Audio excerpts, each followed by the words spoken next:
Alright, let's start with question 6. In this one now, we're going off of point charges and we're starting to look at full objects. So this one has a continuous line of charge. It lies along the x-axis and extends from some point, positive x0, out to infinity. So the 0 point, the origin point, is over here somewhere. The line carries a positive charge with a uniform charge density lambda naught.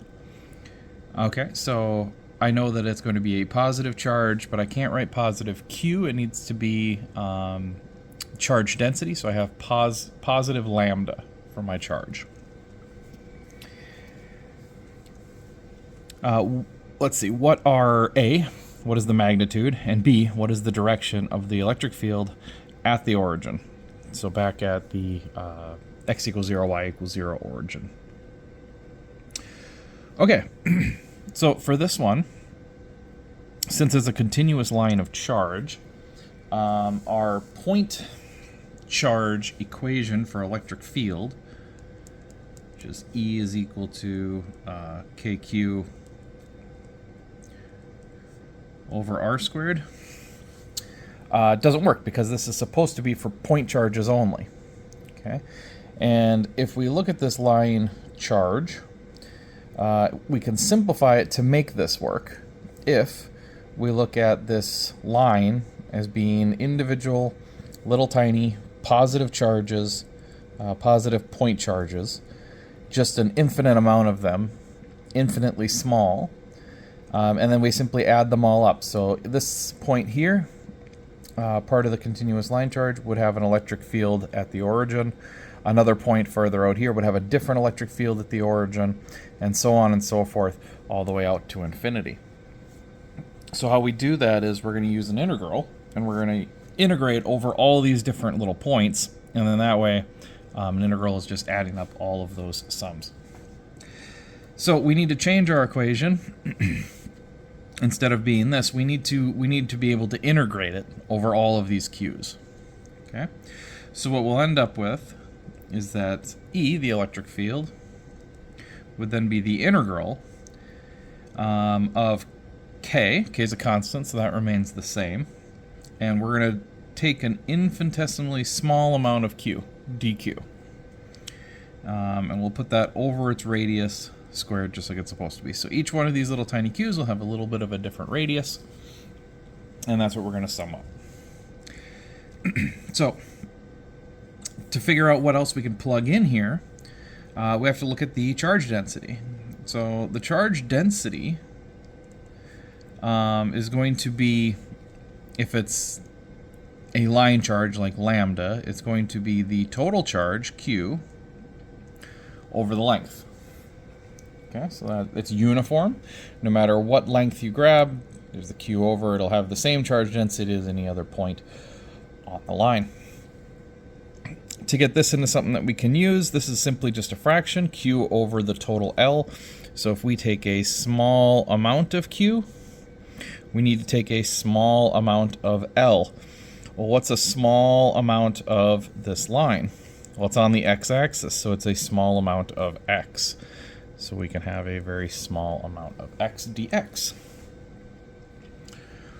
So this gives us a substitution here for dq. This means dq is equal to lambda dx. Okay, so if I come back over here and I make that substitution, we'll have the integral of k lambda dx, and then our r value is from here to here, and the origin's at 0. So no matter what distance we grab here, it's along the x-axis, which means our radial distance has to be x. Okay. So now we've got this into something we can use. We have an x and a dx, so we can integrate this. Before we had to come up with something else for dq, but now we have an x and a dx. Everything's in the right terms that we need. We just need some bounds. So what we want to integrate, we're going to integrate from the start of the line at x equals 0 We don't want anything in here because there's no charge in here. So we're going to start at x equals 0, and we're going to go to infinity. Okay? And now we just do this integration.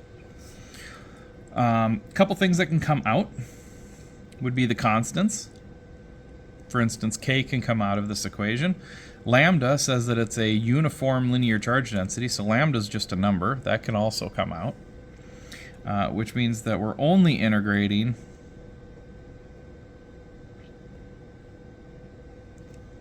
x, and it's dx over x squared. So the integration, rather simple on this one, right? You can think of x squared as being x to the negative 2. Okay, and then you'll want to do the opposite of what we did for power rule for derivatives, because this is an integration. So if I'm going to integrate x to the negative 2, I will need to do the opposite of power rule. Power rule, the last thing we did was minus 1 from the power, so here we're going to add 1 to the power. Okay, so x to the minus 2 would become x to the minus 1. Okay, it would become x to the minus 1. And then this the minus 1 would have to come out front. Okay, and x to the minus 1 is simply 1 over x. So our integration should be negative 1 over x. And this is, of course, k lambda went along for the ride. And the integration here brings us to over here. And this needs to be evaluated at both infinity and x equal to 0. Okay, if we go ahead and we evaluate that there, we're going to end up with this k lambda still hanging out in the front. We're going to integrate it as being negative 1 over infinity. Okay, I'm plugging infinity in for the x. And then we're going to minus negative 1 at its original location, x equal to 0. Okay, so that's just plugging in the bounds. Okay, final minus initial, just like we did in physics 1. Okay, so what does that equal? Well, we have k lambda.